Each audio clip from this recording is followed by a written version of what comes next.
Hello everybody, welcome back to the Mojo Grip Mic Plane Showcase. Today I am featuring an airplane that a lot of us are familiar with, the Bristell. But this is not just any Bristell. This is the top of the line model with the newest turbocharged engine from Rotax, the 915. The Bristell needs no introduction. You guys have seen this plane covered on the channel a few times before. If you haven't, make sure you check out some of the previous videos that I've done on the Bristell. As you know, this to me is the premium, the top of the line when it comes to the light sport category. And this one they have here, I personally think should be way above the light sport category because the performance is unreal. But guys, this is the Bristell 915, as you can see on the tail number here. So it says November 915 Lima. And with this plane, guys, you still have the same body frame. So again, if you've seen the Bristell videos we covered before, the body frame is the same, the design is the same, it's still as sexy as ever. But what you get with this plane, with this particular model, is the newer, bigger engine. And when I say bigger, I don't mean bigger or significantly bigger in weight, but what you get is more horsepower in the 915 Rotax. And from what I've been told, the only design change they had to make, so from here backwards, the same. But the cowling, in order to fit the bigger engine, they had to change a few things to accommodate the newer engine. And also, the propeller here is different. Now, most Bristell, being a light sport, has a fixed pitch prop. And honestly, to get the best out of a turbocharged engine like the 915, it's better to have a constant speed prop. But again, this is a light sport airplane. Let's keep that in mind, light sport. And so with light sport, you don't need another prop lever. You can't have a constant speed prop, that's just the rules. But with this prop, you can still get a hell of a performance out of this airplane. But again, this airplane, man, it's just a beauty. Just a beauty. I've always had a thing for the Bristell. Mainly if you look at just from the side profile, you see the longer nose. This is just one beautiful airplane. The design is so neat. Now, being that this is a 915, you may think with the bigger engine you can go much faster with this airplane. But again, it being a light sport still limits you to 120 knots. But I'll explain that. But first I want to show you the interior and something you see with this canopy. So to open the canopy, you've got that red button there, and you basically push that in and you lift this up. And so I'm gonna do that right now. So here we are, the canopy is wide open, and I want you to just get a sense of how wide this cabin is. To step in the Bristell, you've got to step up there, 1 foot here, another foot here, and we're in. Guys, from the top here, this truly is what sets this aircraft apart from any other light sport you find in the market. Just look how wide this cabin is.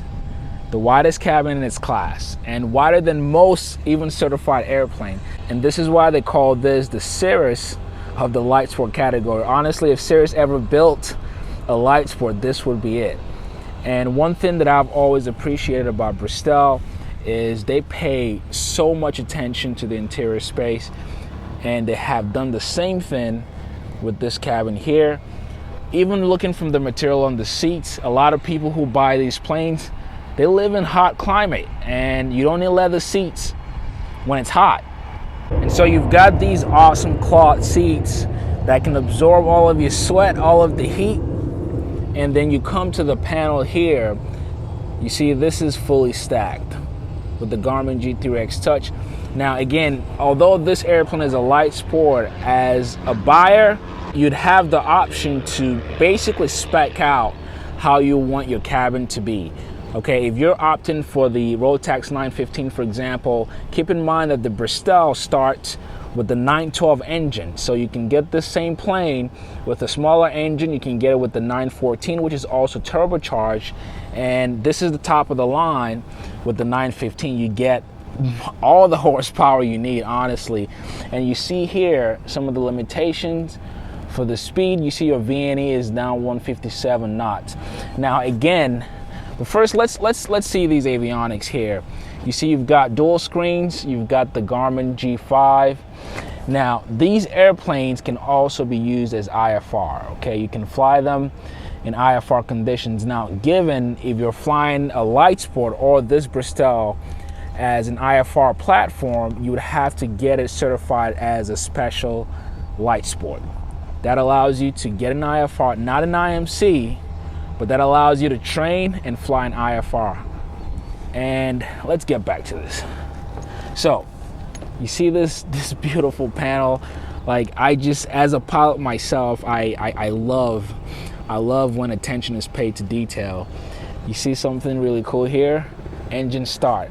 I've been crying for this one feature in airplanes for the longest, and I'm so happy to see these now in single engine aircraft. You see engine start, so no keys needed to start your engine. You push that button and boom, boom, boom. If you've ever flown behind a Rotax engine, you know you don't need the basically the hesitation. That engine just boosts up, and that's because it's fuel injected.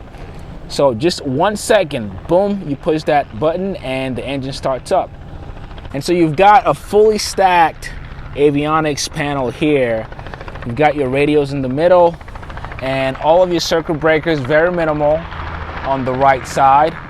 Even up to the control stick, guys. This is a tossed-in control stick. This is actually the same one you would find in the Mojo Sling that I'm building. And I think it's very simple, it's very classy. And this is really what makes this airplane a light sport. If you look in the middle console here, you've got one power control, which is your throttle. Okay, fixed pitch, so no propeller lever and no mixture, because you've got an engine that's basically fully FADEC. And that's one thing I really haven't talked about when it comes to the Rotax 915. You've got a full FADEC engine. So you've got a computer that does just about all the calculations for you. All you're doing as a pilot is just looking at your screen. The computer is doing all of the work for you. And so for anyone flying this, all you're worrying about is your power settings, okay? You put it at the power you want to be at whatever altitude, and you go fly. That's it.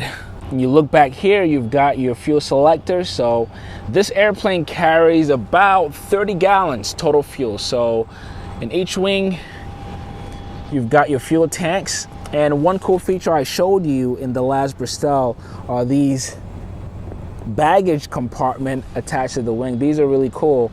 I believe you can put up to 40 pounds in each wing. So if you want to go somewhere and you need to take more load, the Bristell offers you that feature. Okay, so you've got your fuel tanks, about 30, and your fuel selector there. And if you need to carry more baggage, you can see this plane is already stacked up. As a matter of fact, before this plane got here, it flew out all the way from Florida, and it's making its way back around the country. So the person flying this plane is pretty stacked up. They're basically flying it right now as a cross-country flyer. So, and that's the point I want to bring out with the Bristell. This is not just a light sport to build time. This is not just a fun plane to go flying. This is a plane you can take somewhere.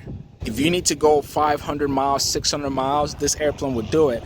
The last time I flew this airplane was a couple of months back in New York. And I remember my first impression sitting here was just how much space I had and how much legroom I had. And more importantly for me, this is a personal preference. When I'm looking at my front, actually, let's see how I'm sitting here. The fact that I can see, like oftentimes when I sit in an airplane, I'm usually sitting low, and oftentimes the cowling in front of me is almost about this yay high, and I don't like that. But when I'm sitting in a Bristell, I can see everything. I'm this much above, about a foot above the cowling, and I like that. And I'm not on the taller side. Somebody who's much taller obviously will be able to see a lot better in this plane. So I appreciate that about the Bristell. And if you've ever had back issues, okay, I've always had chronic back issues from lifting weights back in the day. The sitting position of a car or an airplane is very important to me. And again, that's another thing that I think they did well with this airplane. I'm sitting upright, a little bit inclined actually, but again, I'm sitting pretty straight up and I can see everything that's right in front of me. And of course, I mentioned the cabin width and the shoulder length. My God, it's you even have armrests or shoulder rests on the side. That's how much space is in here. And oftentimes, I've reviewed quite a few light sports, and I can't say that about everything that I've reviewed so far. But in this cabin, you've got more than enough room. Whether you're on the wider side or you're on the taller side, this airplane will fit you just nice. And if I were to close the canopy, you see that it's still a few inches above me in here. So I think for somebody who was looking for either an airplane just for fun, obviously a lot of people will get into light sports for fun or just to go out on a weekend, but this airplane is a true cross-country flyer. You can go miles and miles in this airplane and you're not burning a lot of fuel, especially in this bigger 915 engine. It's bigger, you get more horsepower, you get more performance, but you're still burning roughly the same amount of fuel per hour. And you see what I was mentioning earlier is, you see it says no operation above 120 knots, maximum allowable 5200 RPM at sea level. Obviously the engine can do better than this, but as a light sport, this is there. You cannot go over 120 knots. Now you may ask yourself, well, if I'm paying an additional cost for the engine, I should be able to go faster or climb faster. Guess what? You are going to be climbing faster. Now you can climb up to 1700 feet per minute in this plane, and 120 knots is nothing to sneeze at. That's at least 130 miles per hour. And if you were to get into a different certification, because these airplanes can also be an ELSA and SLSA, if you get in the ELSA category, you can go faster. But as a light sport, you are limited to the 120 knots. And so guys, this is one airplane you don't want to sleep on. Again, it's fairly new. Bristell obviously has been around for a very long time, but this particular model is fitted with, to me, the most tech advanced engine in the market. This is the same engine that I'm having in my airplane, and I know what it can do. And this airplane is fitted with one. If you want the better performance in your climb, you want to have the same fuel economy but have the turbo all the way to 15,000 feet, you want to get in this plane, or at least check it out. And for a lot of people on the bigger side, because I get a lot of questions asked about weight and height, if you're on the bigger side and you can only get in a light sport, this to me is the right airplane to consider. And if you want any more information about the Bristell, just check the description below, or you can send me an email at myplane@mojogrip.net. This airplane, as is, with the fully stacked avionics and the new engine, is going for $289,000. Bristell has never been known to be cheap, but this is on the premium end for all light sports. So you would have to think about it and see what you're getting compared to other aircraft in the market. But guys, this is the Bristell 915. I hope you guys enjoy the video. If you did, make sure you give a thumbs up. Again, if you have any questions, shoot me an email or leave in the comments below. I'll be sure to check it out. And guys, thank you all so much for watching, for sharing these videos. Again, my name is Mike. A great way to support the channel is by becoming an MVP on mojogrip.net/MVP. I appreciate the support, guys, and I will catch you all on the next video.